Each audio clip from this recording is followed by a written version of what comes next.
Sahabat EKB, kita jumpa kembali dalam program Krida Bagimu Negeri. Program Krida Bagimu Negeri ini adalah program kerjasama Yayasan Komunikasi Bersama dengan Universitas Kristen Krida Wacana. Ukrida, tempat yang tepat menyiapkan masa depan bagi Anda bila Anda sebagai kaum muda dan masa depan bagi anak Anda bila Anda sebagai orang tua. Pada program Krida Bagimu Negeri, kita mau membincang tentang topik-topik yang sedang mengemuka di tengah masyarakat, dan tentu saja kita membahasnya dalam berbagai perspektif keilmuan seperti ekonomi, kesehatan, psikologi, politik, dan tentu saja dalam perspektif iman Kristen. Pada episode kali ini kita membincang tentang mengubah ketidakpastian menjadi bisnis yang sukses.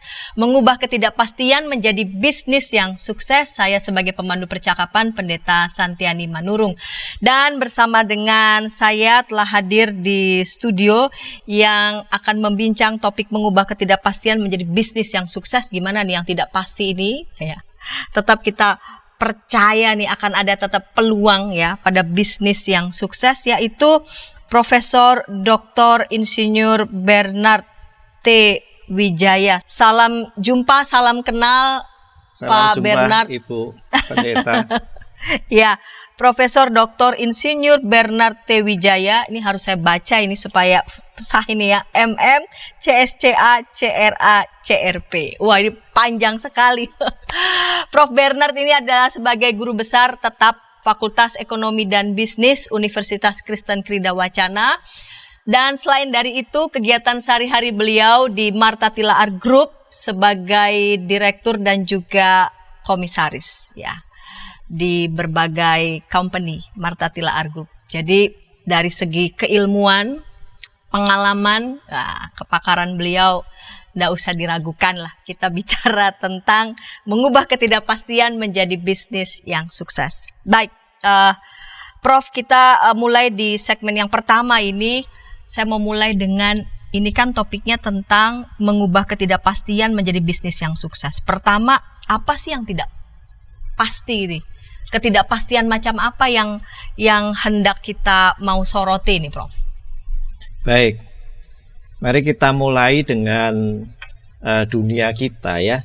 Kita ini kan hidup sekarang di abad 21 ya.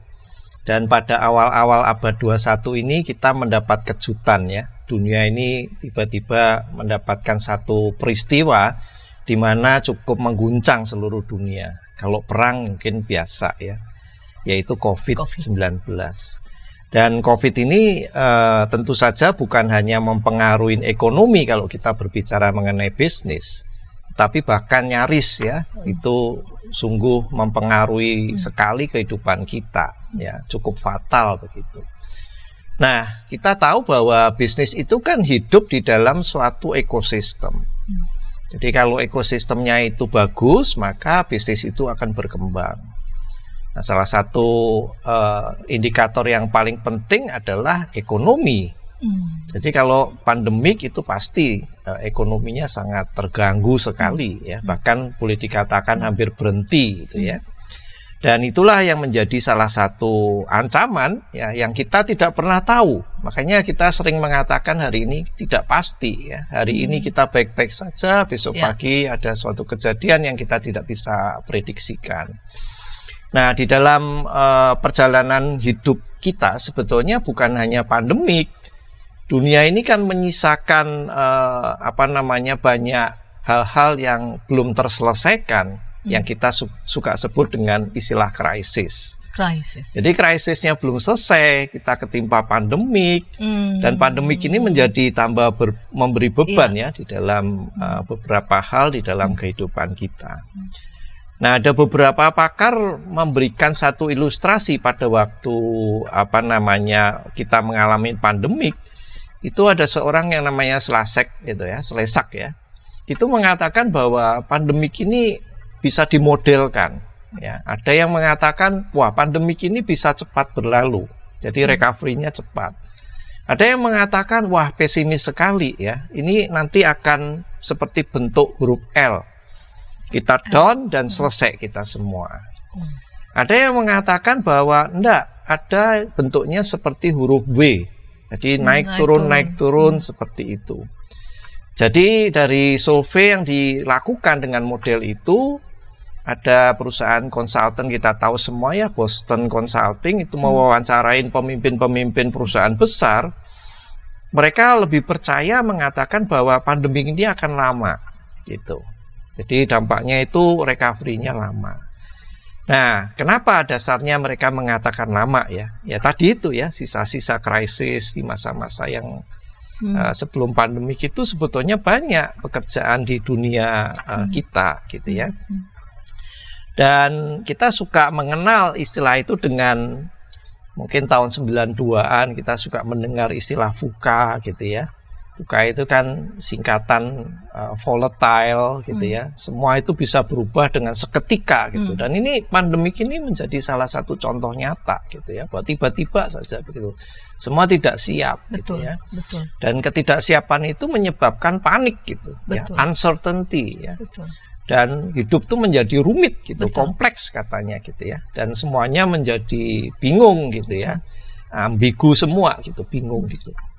Nah, kalau kita telisik sebetulnya kita jangan berfokus saja pada pandemik itu ya, karena pandemik itu hanya merupakan satu bagian saja ya dari masalah yang kita hadapin bersama. Misalnya contoh di dunia ini kan kita menghadapi krisis. Salah satunya adalah food.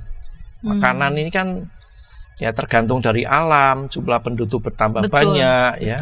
Kalau misalnya saya lihat di data-data yang saya kumpulkan misalnya dari Global Network Against Food Crisis misalnya, ada 258 juta orang ya yang ada di 58 negara itu mengalami kelaparan ya.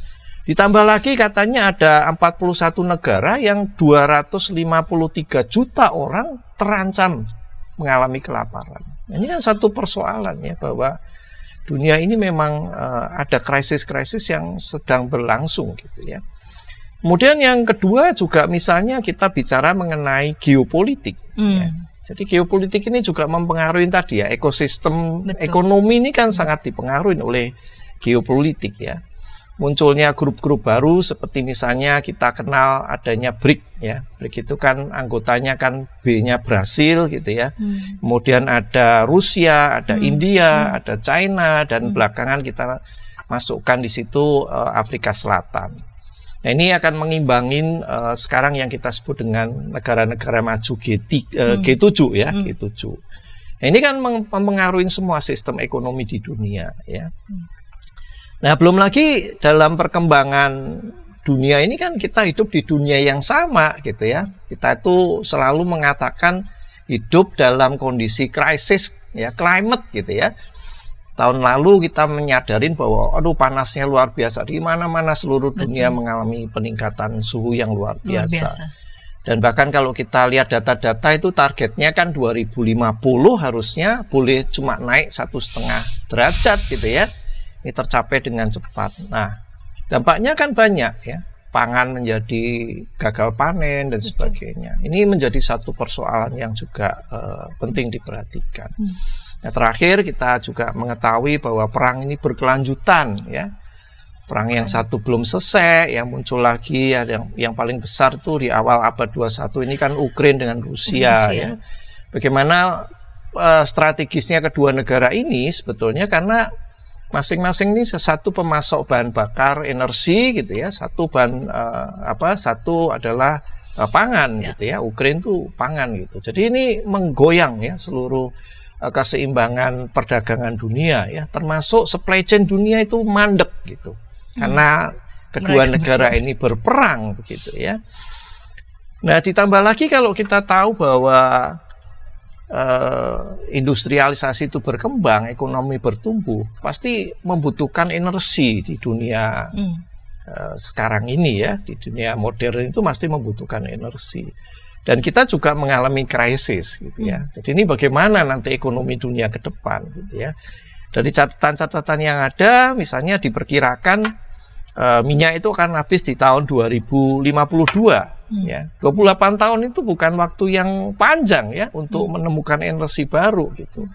Kemudian di gas itu 2060 habis, ya, 36 tahun lagi. Dan memang satu lagi ada batu bara misalnya, energi yang paling kita tidak pilih karena mencemari lingkungan gitu ya. Itu di 2090 juga habis juga, 66 tahun yang akan datang. Nah, dari data semua itu kita lihat bahwa ramalan, analisis para ahli-ahli ekonomi ini menunjukkan gejala yang tidak menyenangkan gitu ya. Tidak bagus gitu data-datanya.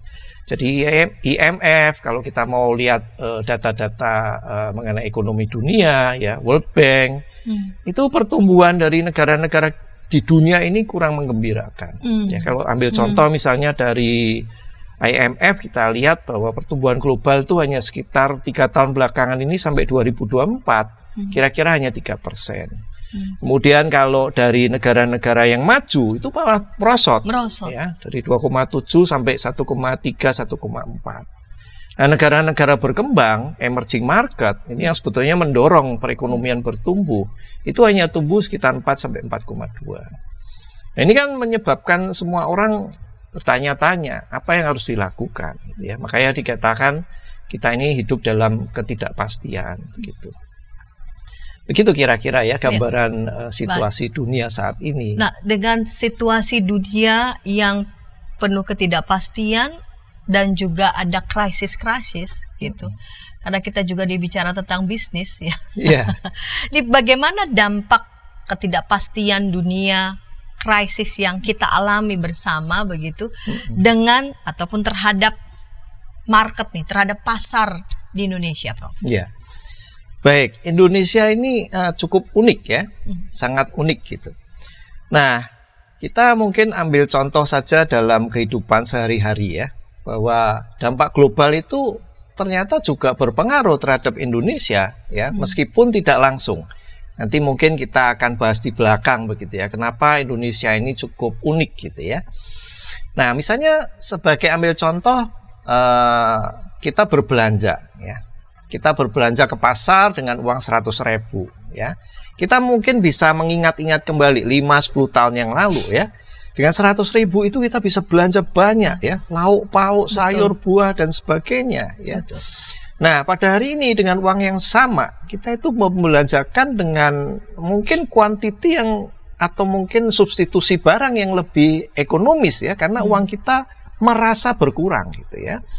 Nah, ini kan menjadi satu hal yang menarik bahwa dengan uang yang sama, ya betul kita mungkin masih naik gaji, ya masih bisa bersyukur mendapatkan pekerjaan, ya. Tapi kenaikan gaji ini tidak selaras gitu ya dengan tingginya inflasi yang real gitu ya.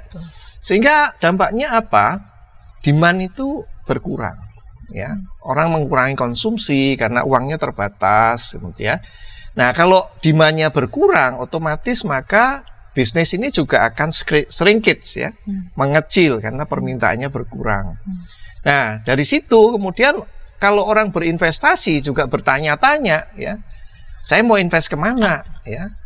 Orang selalu akan berinvest mencari satu pasar yang growing, ya, bukan yang shrinkage. Nah, ini akan berdampak negatif ya pada pertumbuhan perekonomian di suatu negara atau mungkin juga dunia. Nah, mungkin kira-kira gambarannya itu ya, bahwa bagaimana dampaknya terhadap Indonesia ya, meskipun tidak langsung kita mengalami hal itu. Nah, dampaknya kita alami ya, Indonesia alami, dan Prof tadi memberikan penjelasan yang menarik ya, dengan uang 100.000 coba kita bandingkan 5-10 tahun yang lalu dengan yang sekarang. Ya, uang 100.000 yang 5-10 tahun yang lalu kita bisa beli apa, sedangkan yang sekarang kita baru bisa beli apa begitu. Ya betul ada penambahan gaji, tapi kita juga akui betul itu tidak bisa mengejar seperti yang 5-10 tahun yang lalu. Itulah kondisi kita bersama ya. Nah, jika dengan demikian begitu, kalau memang dampaknya seperti itu begitu ya, nah, masih ada nggak peluang bisnis ya di era ketidakpastian khususnya di Indonesia dengan dampak yang sedemikian yang Prof tadi baru jelaskan. Penjelasan kecil itu sudah kita bisa bayangkan begitu ya efeknya untuk kita. Nah, kita akan ulas itu di segmen kedua, namun sebelumnya kita dengarkan pesan-pesan berikut ini.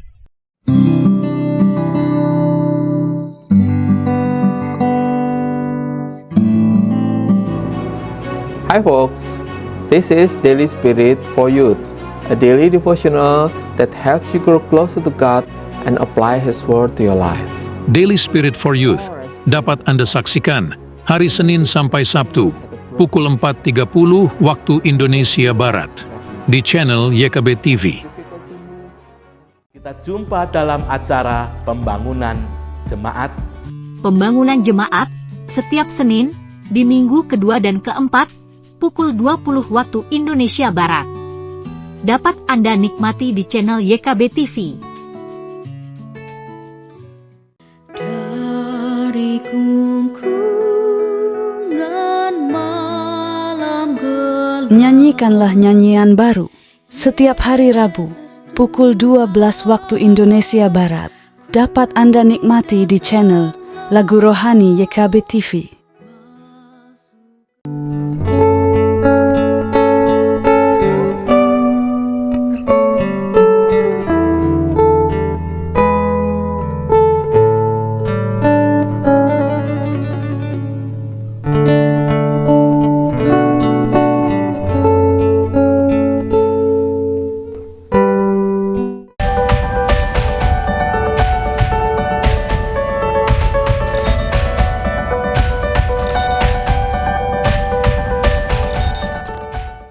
Sahabat, senang masih bersama dengan kami dalam program Krida Bagimu Negeri. Pada episode kali ini kita membincang tentang mengubah ketidakpastian menjadi bisnis yang sukses. Mengubah ketidakpastian menjadi bisnis yang sukses. Saya sebagai pemandu percakapan, Pendeta Santiadi Manurung, mengajak sahabat semua boleh berinteraksi di kolom komentar yang sudah tersedia. Narasumber kita kali ini pasti dengan senang hati dapat merespon, menanggapi, menjawab tanggapan ataupun pertanyaan dari para sahabat. Bersama dengan narasumber Profesor Dr. Insinyur Bernard T. Wijaya, MM, CSCA, CRA, CRP, ya. Kegiatan sehari-hari sebagai direktur dan komisaris di Marta Tilaar Group. Baik, Prof, kita lanjut di segmen yang kedua ini. Tadi di segmen yang pertama, Prof Bernard sudah menjelaskan nih, krisis seperti apa yang terjadi secara global, begitu. Lalu kemudian efeknya, dampaknya pada Indonesia. Nah, pertanyaan di awal segmen yang kedua ini adalah, masih ada nggak peluang di bisnis di era ketidakpastian, khususnya untuk Indonesia? Baik, terima kasih Ibu. Jadi kalau dari kacamata bisnis, krisis itu sebetulnya opportunity. Jadi semakin krisis, kenapa krisis itu terjadi? Karena orang membutuhkan tetapi terhambat, ya tidak bisa terpenuhi, maka terjadi krisis. Gap itu makin besar, maka terjadi krisis yang semakin besar pula, dan makin krisis sebetulnya itu opportunity yang makin besar buat seorang pebisnis, gitu ya. Nah, tadi saya mengatakan bahwa Indonesia ini unik. Memang negara kita bersyukur ya, Indonesia itu luar biasa, gitu. Yang pertama adalah bahwa masyarakat kita itu terbiasa dengan beradaptasi. Jadi pengalaman dari krisis ke krisis, ya, seluruh dunia mengatakan krisis, ya, Indonesia baik-baik saja. Jadi masyarakat kita itu bisa membiasakan diri beradaptasi dengan situasi yang ada, gitu ya. Nah, itu yang menyebabkan kita bisa survive sampai hari ini, ya. Pasar terus bergulir, semua bisnis berjalan dan seterusnya. Yang kedua, kita juga mencoba melihat kenapa Indonesia ini bisa survive. Ya, dunia ini sudah pusing ya dengan krisis-krisis yang bertubi-tubi ya. Tetapi khususnya ekonomi ya, Indonesia itu sangat tough ya. Yang pertama kita coba lihat ya bahwa ekonomi domestik kita ini ternyata menarik. Jadi pertumbuhan PDB kita, ya, pertumbuhan ekonomi negara kita itu ternyata disumbang dari konsumsi domestik. Jadi 53% kalau kita lihat datanya itu 53,3% itu pertumbuhannya terus bertumbuh dari domestik. Jadi kita ini berbelanja sehari-hari itu menggerakkan perekonomian, ya.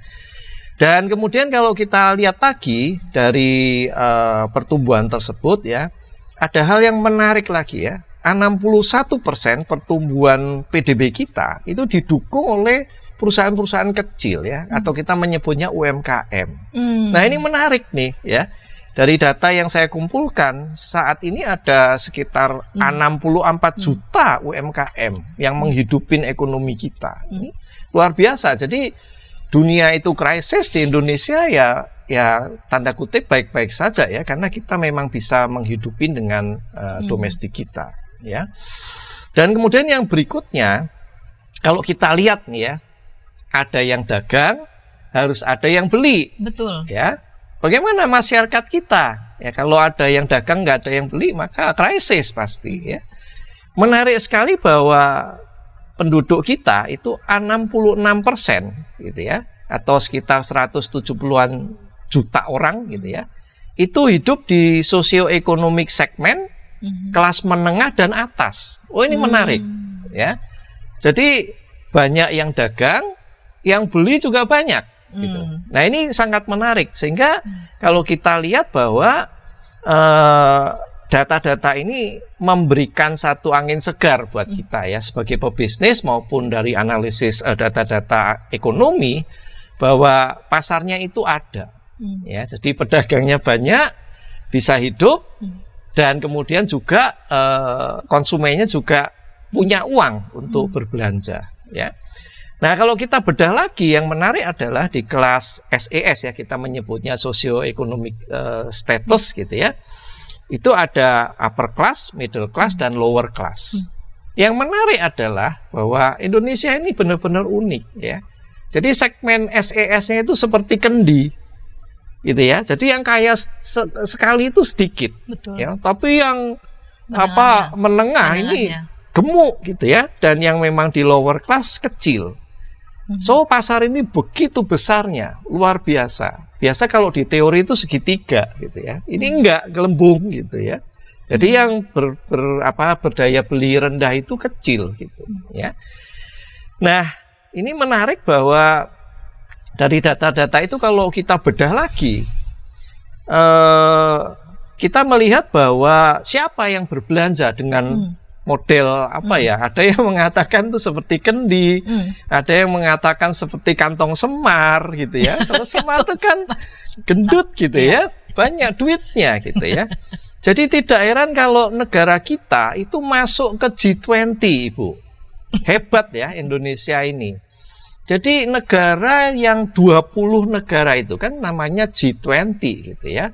20 negara ini itu menguasain, kalau data yang terakhir itu hampir 87% PDB dunia. Jadi duit ekonomi dunia ini dikuasain oleh 20 negara ini saja, begitu ya. Itu sudah mencapai 87%. Nah, penduduknya sendiri itu menguasain sekitar 65% populasi dunia. Nah, Indonesia nomor 4, ya, banyak penduduknya. Jadi ternyata penduduk banyak ini membawa berkah juga, ya, karena pasar di situ, ya. Dan Indonesia, saya cek data terakhir itu PDB-nya GNP, ya, GNP. Jadi GNP per kapitanya itu sudah menyentuh $5.000 per kapita per tahun. Jadi punya duit, ya. 280 juta orang dikali $5.000 per tahun. Itu mereka kan belanja, spending, ya. Jadi wajar kalau Indonesia ini menjadi sasaran pasar yang luar biasa besar, ya. Nah, sekarang kita lihat siapa yang berbelanja nih, ya, dengan model kendi tadi itu, ya. Menarik sekali bahwa kita bicara mengenai generasi yang sedang tiap hari kita bicarakan kan generasi XYZ nih, ya. Nah, generasi yang sekarang itu menguasai pasar itu kalau dilihat datanya itu adalah generasi X, generasi Y, dan generasi Z. Y itu yang kita suka sebut-sebut dengan milenial, ya. Betul. Milenial ini banyak duit karena sudah senior, ya, bekerja produktif, lama, punya tabungan dan sebagainya. Tapi jangan salah bahwa sekarang ini kan ada generasi yang namanya Z, ya, selenial, kita mengatakannya selenial, ya. Ini catatan kecil aja ya ini.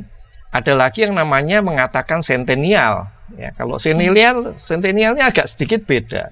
Ya, kalau generasi Z itu hidup atau lahir di era-era tahun 90-an lahirnya. Tapi kalau centennial itu 2000, itu agak lebih muda gitu.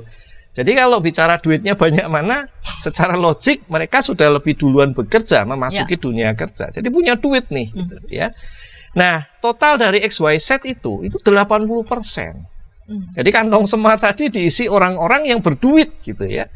Jadi ini pasar yang benar-benar luar biasa gitu, besar sekali, gitu ya.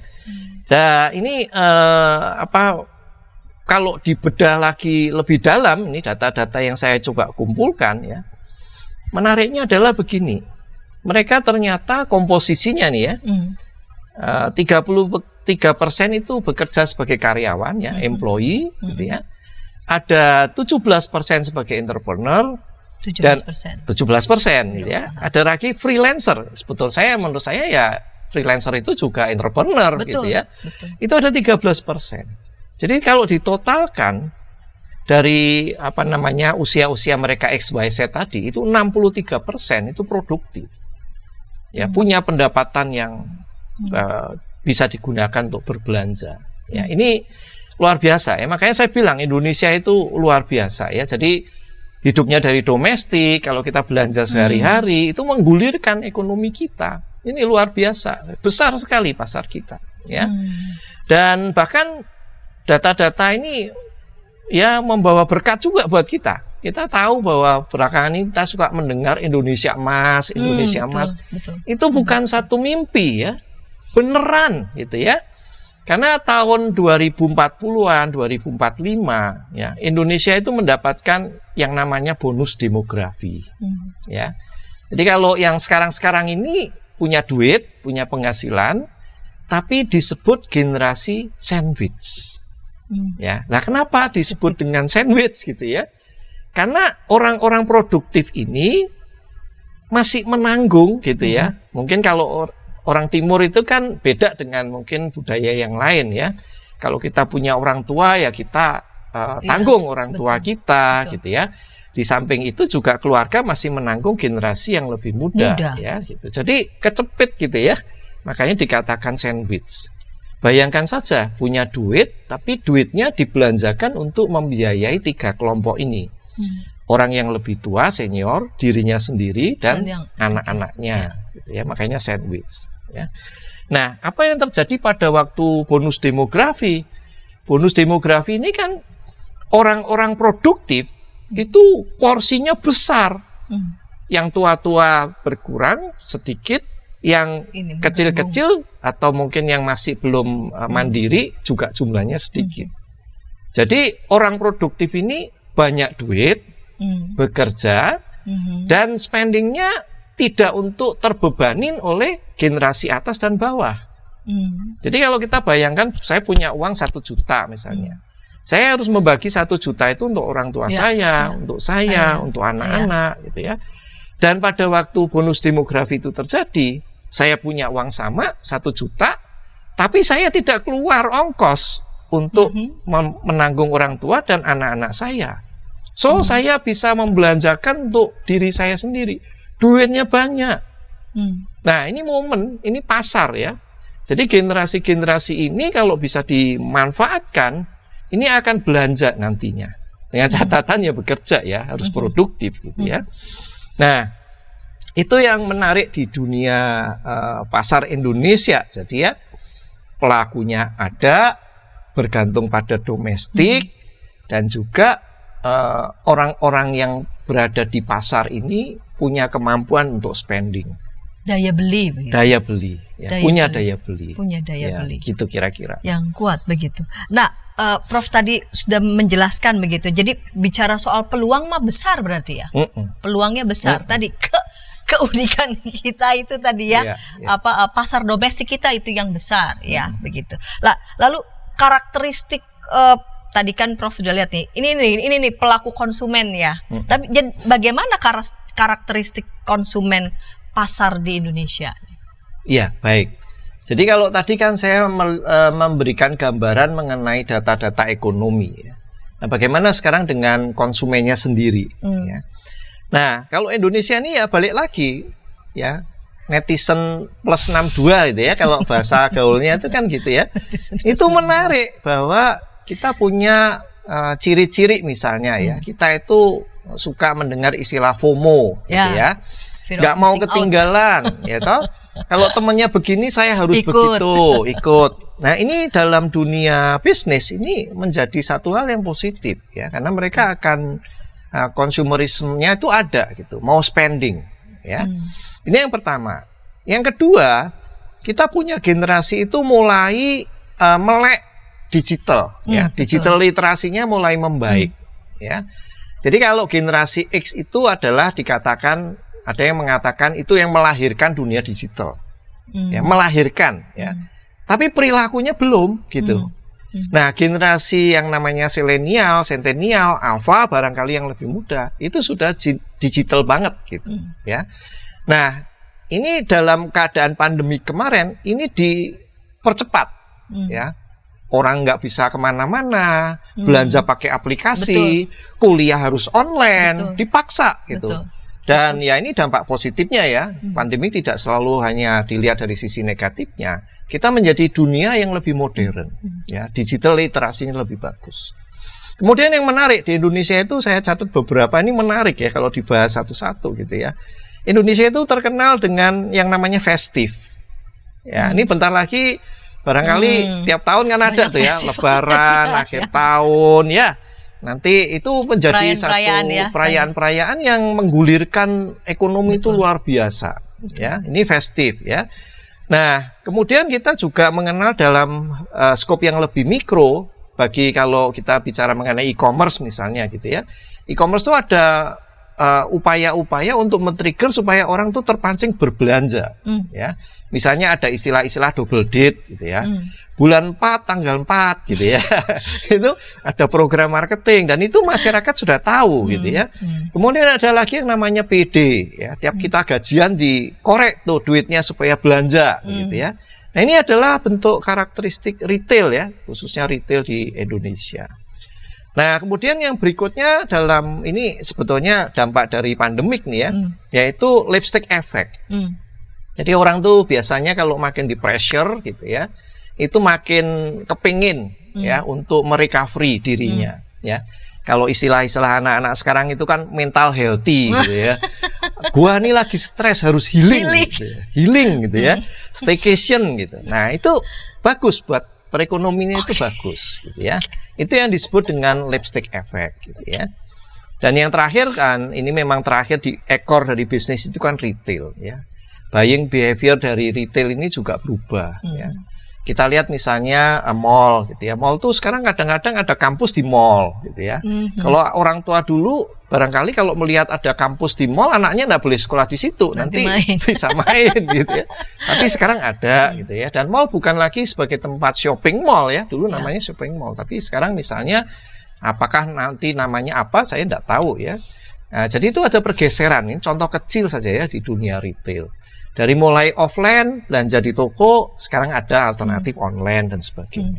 Nah, ini menjadi satu pola yang perlu kita cermati ya, dan sangat menarik sekali.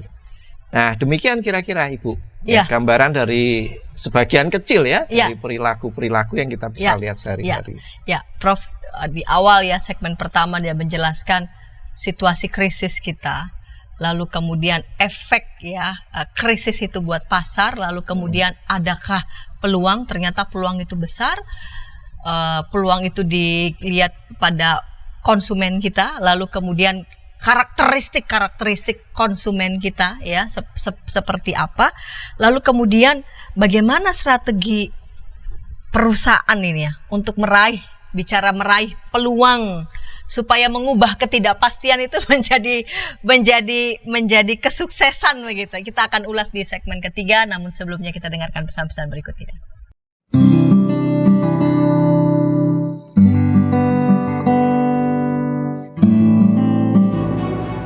Hi folks, this is Daily Spirit for Youth, a daily devotional that helps you grow closer to God and apply His Word to your life.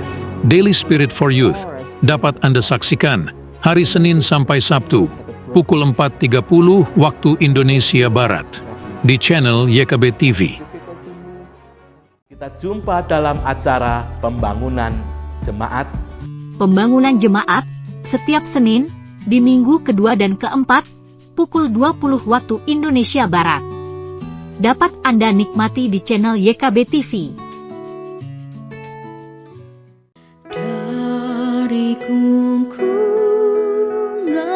malam gelap. Nyanyikanlah nyanyian baru setiap hari Rabu pukul 12 waktu Indonesia Barat. Dapat Anda nikmati di channel Lagu Rohani YKB TV.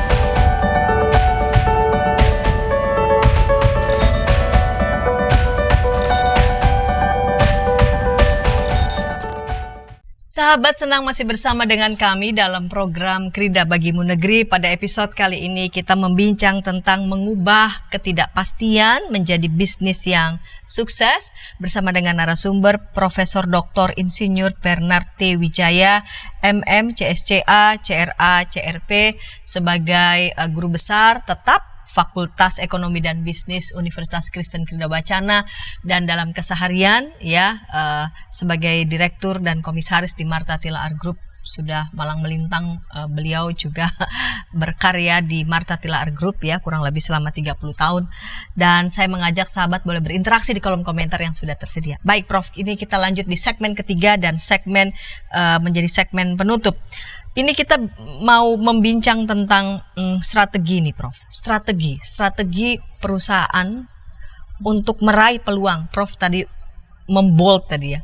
Krisis buat orang bisnis itu menjadi peluang. Nah, strategi ya bagi perusahaan untuk meraih opportunity, meraih peluang itu. Baik, jadi kita tadi sudah melihat ya bahwa kalau kita bicara mengenai bisnis ekosistem, itu ekosistemnya bagus. Ya. Indonesia punya peluang yang bagus meskipun kita sering membahasakan ada krisis ya. Tapi justru saya selalu mengatakan setiap ada krisis itu banyak peluangnya. Nah, sekarang bagaimana kita bisa meraih peluang tersebut? Ya, kita bicara sedikit nih mengenai manajemen. Ya. Yang pertama, perusahaan itu harus menjadi fleksibel, ya, peka terhadap apa? Perubahan. Karena pasar itu kan mengalami perubahan. Tadi yang kita ceritakan di sesi 1, sesi 2, semua itu berubah, ya. Dan kalau mengalami perubahan dalam kehidupan, sudah pasti kebutuhan, keinginannya berubah pula. Nah, padahal core dari sebuah bisnis itu kan kebutuhan dan keinginan masyarakat. Ya, yang kita sebut dengan need and want gitu. Nah, kalau need dan want-nya itu berubah, nah, perusahaan harus mengikuti. Betul. Karena kalau kita mengatakan, oh no, ya kita baik-baik saja, bisnis saya bagus, ya, tapi want-nya dan need-nya sudah bergeser, maka perusahaan itu akan ditinggalkan orang, ya. Maka harus fleksibel. Jadi mereka harus selalu peka, gitu ya, terhadap perubahan-perubahan apa yang terjadi di masyarakat. Ya. Saya ambil contoh sebetulnya ini cerita kecil ya. Kebetulan saya diberi tugas untuk membantu startup ya. Nah, startup ini kebetulan kami banyak di bidang kosmetik ya, di industri kecantikan ya. Jadi bagaimana seseorang kepingin berbisnis kosmetik misalnya ya, tapi tidak punya resource ya, tidak punya pabrik, tidak punya R&D, bahkan izin pun tidak punya gitu. Apakah kemudian kita tidak perlu berbisnis gitu ya karena keterbatasan ya? Ternyata bisa. Ya, itu yang dinamakan dengan maklun. Ya. Jadi ini satu bentuk flexibility bahwa di dalam setiap keterbatasan, setiap krisis, kalau kita mau berpikir ada jalan. Ya. Dan ini perusahaan itu harus berpikir bahwa itu merupakan satu hal yang fleksibel. Tidak boleh memikirkan berdasarkan ego sendiri. Saya harus punya pabrik nih gitu. Nggak perlu ya. Jadi contoh-contoh di dalam flexibility management itu banyak ya. Seperti contohnya ada istilah misalnya sharing ekonomi. Ya, tadi yang saya contohkan tadi itu sharing ekonomi ya. Jadi seseorang bisa datang ke suatu tempat untuk produksi barang atau jasa dengan cara maklot tadi ya, tanpa harus mendirikan pabrik, tanpa harus memiliki persyaratan yang lain seperti itu ya. Contoh-contoh lain misalnya kita tahu bahwa sekarang banyak platform ya, platform-platform yang membantu kita di dalam kegiatan berbisnis gitu ya. Salah satu contoh misalnya kemarin saya mendapatkan satu presentasi mengenai aplikasi accounting misalnya ya. Jadi kalau kita biasa dalam satu company itu accounting bisa 10-15 orang seperti itu ya. Dengan aplikasi ini kita bisa hanya membutuhkan mungkin 2 orang ya, dan itu terintegrasi real time. Ya, kita tidak punya jeda waktu untuk ya, kalau accounting dalam proses yang konvensional itu membutuhkan waktu ya untuk proses. Nah, kalau kita tidak mau menjadi berubah seperti itu, maka akan tertinggal ya. Jadi harus fleksibel. Satu peka, kemudian kedua kita mendudukkan diri ya, beradaptasi dengan situasi yang baru ya, harus fleksibel. Kemudian yang kedua, kita bicara mengenai bisnis model. Ya, jadi bisnis model ini yang menentukan apakah kita bisa untung atau tidak gitu ya. Kira-kira secara garis besar seperti itu. Jadi kalau bisnis model dalam situasi bisnisnya berubah, maka bisnis modelnya juga harus berubah ya. Jadi tidak boleh, tadi ya satu sudah fleksibel, kedua bisnis modelnya masih lama ya nggak bisa fleksibel ya. Maka harus diikutin dengan cara melakukan perubahan terhadap bisnis model. Tadi sepintas saya sudah berikan contoh ya. Mall kok sekarang bukan menjadi shopping mall lagi gitu ya. Bisa tempat nongkrong, bisa tempat entertainment, bisa macam-macam gitu ya. Tempat kerja lagi. Tempat kerja ya, kadang-kadang seperti itu ya. Nah, seperti ambil contoh misalnya ya, beberapa waktu yang lalu saya sempat melakukan satu presentasi bisnis ya, mengundang teman-teman kolega gitu ya. Itu menggunakan layar bioskop, Ibu. Jadi saya sewa bioskop itu tidak mahal ya. Seperti kita menonton film ya, karcisnya per seat itu berapa, dan kita tahu bahwa bisnis model bioskop itu kan sekarang kecil-kecil ya, maksimum 100 seat gitu ya. Saya bisa presentasi dengan layar bioskop. Jadi bioskop itu sekarang apa namanya? Kan bukan bioskop lagi ya. Anda bisa gunakan untuk bertemu presentasi, untuk meeting, untuk mengundang teman-teman nonton film yang Anda sukai gitu. Dan ini bentuk-bentuk yang dinamakan dengan flexibility dan model bisnisnya juga berubah. Ya, seperti dulu kita mengenal handphone gitu ya. Cuman buat apa? Telepon ya. Sekarang kita menamakannya smartphone. Ya. Apapun ada di dalam genggaman kita. Nah, ini bisnis model ya. Kemudian yang berikutnya kita harus fokus kepada yang namanya company advantage ya. Keunggulan perusahaan kita itu apa ya. Jadi sebetulnya kalau bicara mengenai keunggulan perusahaan itu ada 3 sumber ya. Yang pertama itu yang paling tinggi, kalau kita punya uniqueness. Jadi punya sesuatu yang unik yang orang lain nggak punya gitu. Itu menjadi satu keunggulan yang harus dimanfaatkan ya. Contoh misalnya Ibu punya resep nih ya, resep masakan oma enak banget gitu. Orang lain nggak bisa nyontek gitu. Nah, itu adalah yang namanya unique resources ya. Maka dikatakan kalau Anda punya itu, kita mengatakan bahwa kita bisa melakukan advantage dalam bentuk komparasi. Makanya dinamakan comparative advantage ya. Komparatif ya, dibandingkan orang lain nggak bisa menang.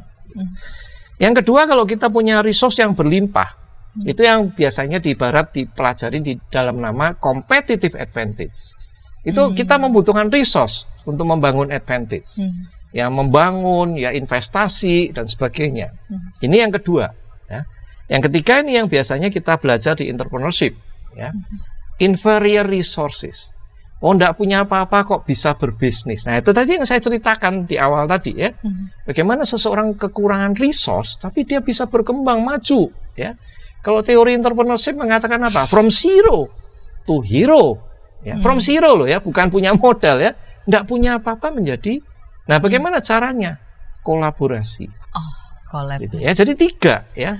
Anda boleh pilih mana yang Anda mau sukai dan Anda fit dengan keadaan di perusahaan kita, ya. Mau komparatif boleh, mau kompetitif boleh, mau inferior pun boleh, gitu ya. Tapi Anda harus melakukan kolaborasi. Makin kita merasa lemah, makin berkolaborasilah. Dan Apalagi Anda di zaman bisa sekarang nggak mungkin nggak berkolaborasi. harus, ya itu tadi ya. Jadi kalau resepnya gitu ya, company advantage dibangun dengan apa? Berkolaborasi. Ya zaman dulu orang punya sesuatu disimpan gitu ya, karena itu dianggap keunggulan ya. Zaman sekarang tidak. Makin Anda share, Anda makin kaya. Ya. Ini prinsip yang di bisnis sekarang. Kenapa? Kalau Anda makin sendirian, Anda tidak punya teman, Anda mati gitu. Zaman sekarang gitu ya, karena digiles dengan perusahaan-perusahaan yang berkolaborasi menjadi besar gitu ya. Itu yang ketiga. Kemudian yang berikutnya adalah harus masuk ke dunia digital ya, mulai masuk ke dunia digital. Tadi saya mengatakan bahwa generasi yang banyak duitnya ini umum ya adalah generasi milenial ya, generasi X, generasi milenial banyak duit karena mereka sudah berkarya cukup lama ya. Tapi jangan salah bahwa generasi sentenial, generasi alpha ini kan sekarang belum punya uang ya untuk belanja ya, karena masih mungkin bergantung orang tuanya dan sebagainya ya. Kalau berkarir masih di level-level yang masih mulai begitu ya. Nah, tetapi ke depan tadi dikatakan bahwa dunia itu akan makin digital. Ya, generasi X itu kan cuman generasi milenial itu cuman sebagai melahirkan dunia digital. Tapi yang hidup di real dunia digital adalah anak-anak generasi Z dan Alpha nantinya. Ya, dan mereka ini akan gaya hidupnya, kebutuhannya beda, ya. Cara belanjanya beda, cara ngomongnya beda. Ya. Nah, misalnya contoh ya belanja. Kalau kita lihat ya orang-orang seperti kita, mungkin seperti saya, belanja ke toko lihat barang baru lihat gitu, tertarik ya. Tapi anak-anak sekarang barangkali yang dilihat apa? Review ya, komen ya. Temen-temen ini lagi apa sih yang trending gitu ya. Ini menarik sekali ya. Jadi dunia digital harus kita mulai masukin sekarang ya. Data yang saya kumpulkan itu menarik ya, di Indonesia tahun 2022 pengguna internet itu ada 204 jutaan orang ya. Dan yang memang internet user itu kira-kira 70%-an ya, 73,7 tepatnya. Ya, 2022 ya, ini agak ketinggalan nih datanya ya. Dan yang menarik, pengguna internet itu ya 8,5 jam setiap hari rata-rata. Ya, jadi terkoneksi ya, tidak artinya itu tidak selalu ya. Misalnya kita punya handphone ini kan terkoneksi dengan dengan internet tapi tidak terus berkomunikasi gitu ya. Ini datanya kira-kira bunyinya begitu gitu ya. Jadi kalau ini bisa diaktifkan, maka orang itu akan hidup di dunia keasikannya sendiri gitu ya, di dunia internet ini. Ya, jadi ini adalah dunia digital ya. Perusahaan harus mulai mengarahkan ke sana ya. Semua itu menjadi sekarang lebih efisien, menjadi lebih praktis ya, mendekatkan diri konsumen dengan produsennya, produsen berkomunikasi dengan konsumennya, itu melalui dunia digital ya. Dan yang terakhir ini PR ya, tadi di awal saya juga mengingatkan ini bahwa dunia ini adalah milik bersama. Ya, dunia ini cuma satu ya, belum ada kita tinggal di planet manapun ya. Jadi dunia ini mesti dirawat. Ya, maka kita sekarang itu banyak bicara mengenai sustainability. Ya, Anda betul berbisnis hari ini mencari mencari keuntungan gitu ya. Tapi ingat ya, kalau konsumennya sakit ya nggak ada yang beli. Ya, kalau dunianya runtuh ya tidak ada dunia lagi, kita kiamat gitu ya. Maka kita bicara mengenai sustainability. Mulai sekarang harus dilakukan ya. Climate itu jangan dianggap main-main ya, serius sekali ya. Nanti dunia ini bisa benar-benar tidak bisa hidup karena tidak bisa beradaptasi dalam waktu yang begitu cepat terhadap perubahan climate ya. Jadi saya mengingatkan mengenai prinsip-prinsip yang namanya SDG ya, Sustainable Development Goals ya. Kita kalau nanti mungkin kita pelajarin dari UN sendiri itu punya 17 prinsip ya. Kita bisa berkontribusi di situ ya, perusahaan bisa berkontribusi di situ. Apakah misalnya kebijakan lingkungan ya, memperhatikan mengenai hak asasi manusia. Terus kemudian juga kita bicara mengenai ada istilah-istilah yang sekarang dibangun di dunia perdagangan ya. Seperti contohnya misalnya fair trade ya. Jadi kalau saya tadi mengatakan bahwa di Marta Tilaar membantu petani-petani gitu ya. Kita itu dorong mereka supaya bisa mandiri ya. Kalau Marta Tilaarnya itu misalnya berkembang pesat begitu ya, petaninya juga harus makmur. Ya, ini prinsip yang dinamakan dengan fair trade ya. Jadi sama-sama maju. Karena ya kita harus sadar bahwa Anda menjadi besar karena jasanya para petani ini. Nah, itu namanya fair trade ya. Belum lagi kesamaan gender dan sebagainya. Nah, ini menjadi PR yang selalu saya titipkan bahwa sekarang nih saatnya 3P gitu ya. Planet, people, profit. Nah, kesinergian ini ya yang dijabarkan dalam 17 prinsip dari global Sustainable Development Goals gitu ya. Jadi ini satu hal yang harus kita mulai perhatikan sekarang ya. Dan yang kabar gembiranya adalah bahwa generasi muda itu sekarang ya itu lebih care terhadap hal-hal ini ketimbang yang tua-tua ya, ini. Isu-isu seperti itu ya, tadi itu betul. Mereka lebih sensitif sekarang. Betul. Di sekolah dimanapun mereka lebih sensitif. Isu lingkungan, isu rasisme, isu gender, itu mereka lebih sensitif itu. Betul. Baik, Prof. Jadi Prof memberikan catatan penting itu di bagian, walaupun itu di bagian akhir, tapi itu juga itu bagian paling penting justru. Bisnis pun juga harus merawat ya supaya tetap sustainable dan perjalanan merawat bisnis itu juga dilakukan dalam rangka juga kita mau berjalan untuk merawat dunia ini tadi Prof mencatat ada 3P tadi ya. Planet, perhatikan planet kita, perhatikan people kita ya, profit. Nggak cuma profit, planetnya bagaimana, people-nya bagaimana. Itu bagian juga profit. Kalau cuma satu ini nanti hal yang lain juga jomplang, itu akan mempengaruhi juga kondisi bisnis ya. Baik Prof, kita sudah tiba di menit-menit akhir di segmen penutup dan di episode kali ini. Adakah semacam pesan nih yang Prof bisa sampaikan kepada para sahabat dimanapun berada? Mari silakan Prof. Ya, baik. Saya rangkum 3 strategi penting terakhir ya. Satu, harus menjalankan flexible management.